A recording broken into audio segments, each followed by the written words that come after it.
Hey guys, what is up? And December is already here, which means once again it is time for me to cover my picks for the top Android apps of the month, this time for December. And as always, if you enjoyed the video or if you just find any cool new apps that you discover in this video that you think are worth downloading, then make sure to hit that subscribe button so you don't miss any future content. But with that being said, let's get straight into the video.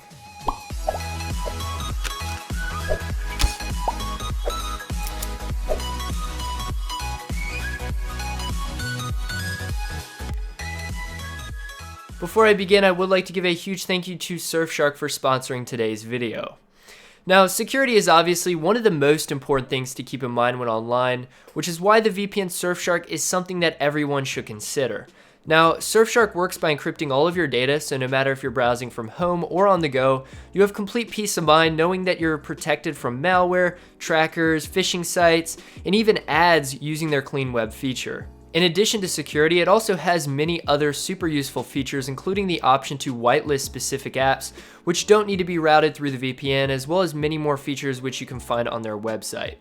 For many people though, one of the biggest advantages to using SURFSHARK is to be able to access a server from a different country and access restricted content that isn't available in your region.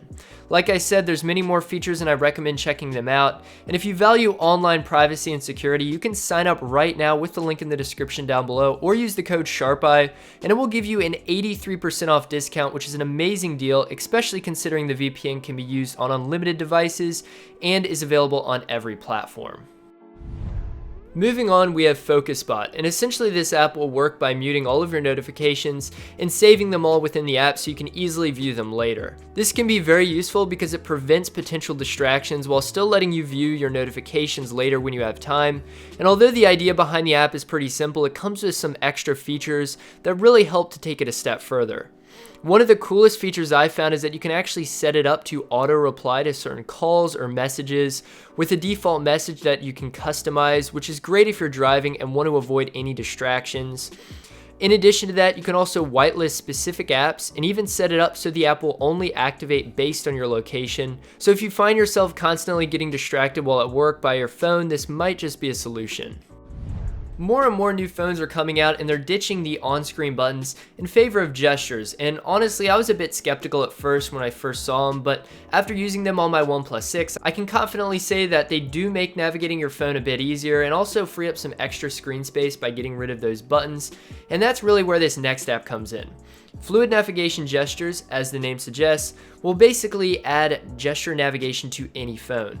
Once you enable it, you can swipe from the left to go back, or you can swipe up from the bottom to go home, or you can even swipe up from the bottom and hold to access your recent apps. The nice thing about this though is that you can easily go into the app and customize what action swiping up on the bottom edges performs, and there's also a ton of other options here, and having the customization adds so much extra functionality to it. I would also recommend hiding the navigation bar because as you can see here, it does take away some space and it's kind of pointless having this and the gesture navigation. And although it's really not that hard to do, you will have to either connect your phone to a PC or be rooted, so that's just something else to keep in mind, but overall the gestures are super clean and easy to use. Next up is PicAI or PicEye or however you want to call it, and it's one of those apps that are fun to use, but it's definitely not perfect. PicAI is an AI camera app that will analyze a scene and recommend a filter that it thinks would fit the scene. Now it features live filters so you know exactly what your shot will look like before you take it, and you can easily swipe up on the side to see other filters as well, and once you've found one you like, you can easily swipe to the left or right and tap the shutter button to snap a photo. Unfortunately, this app is not perfect though. For one, there's a noticeable crop when taking photos, and the image quality is also a fair bit worse than straight out of the stock camera app, which is a bit weird. I'm assuming that's partially because of the crop, but the difference in quality between the stock app and PicAI is much more than just the slight crop difference, so I'm not exactly sure why that would be. It could be it takes a screenshot like the Snapchat app for Android, but either way, if the developers of this app could improve the quality, this could really be a great app for photography. When it really comes down to it, most Android launchers are pretty similar. You know, you've got a few home screens, you've got an app drawer, and you can customize it by adding your own applications, all that kind of stuff. But at the end of the day, they're all very similar. And if you're tired of that, this next launcher might be for you. It's called NIAGARA Launcher, and it completely changes the way your Android phone looks and feels. The idea behind this launcher is that you select a few of your most used applications, which are shown on the, home screen, and when you want to look for another application, you just swipe on the right side and you can easily scroll through all of your applications in alphabetical order. If you go into the settings, you can also customize it to add things like a shortcut to the Google search, as well as a few other things you can customize within these settings, like a light mode, even a dark mode, and a few other things as well. It's not for everybody, and if you like the normal stock look of Android, you might not be a huge fan of this, but for those of you who only use a few applications and just want quick access to them, you definitely should check this app out. Moving on, we have an app called Assistant Shortcuts, and this app is very straightforward and simple in that it allows you to easily remap the Google Assistant toggle to a shortcut to pretty much anything within this app. For example, I could change my Google Assistant toggle to be a shortcut to the quick settings, or maybe to the flashlight, or even to another app. And to be honest, I can't really see myself using it that much because I don't really want to ditch the Google Assistant just for another toggle. But for those of you guys who don't really find you use the Assistant all that much and you want to get some extra functionality out of that and just, not worry about the Assistant, this app is definitely something you should check out.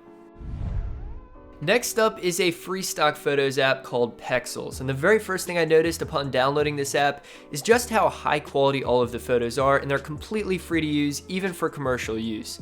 There's tons of photos to choose from, and if you tap on the top right, you can see collections for different types of photos, and if you have something specific in mind you're searching for, you can even search right up here at the top.